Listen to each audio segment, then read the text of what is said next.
nagsimula lang tayo sa palitan ng number, tawagan, hanggang sa madaling araw at endless texts. Ikaw ang unang kong ipinakilala sa pamilya ko. At ikaw rin ang lalaking pinagbigyan ko ng, alam mo na yon.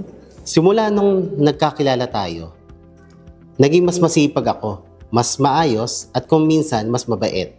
Kahit minsan lang.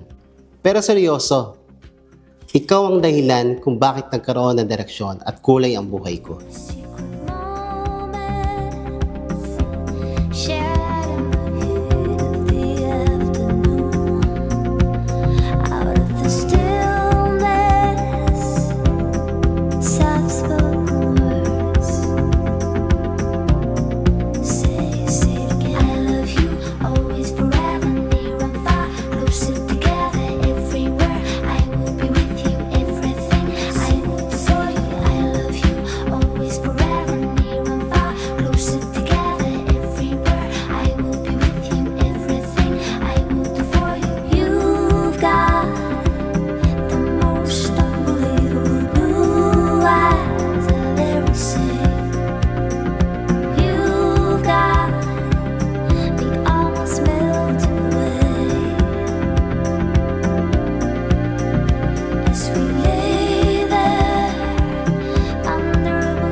Ito na yung araw na pinakahihintay natin.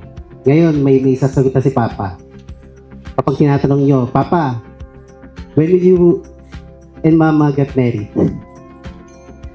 Ito na yun. Okay. To you, Tart, I will never get tired of loving you because loving you is my happiness. Promise ko yan sa'yo, ikaw lang at ang ating pamilya ang uunahin ko ngayon. Magpakilanman.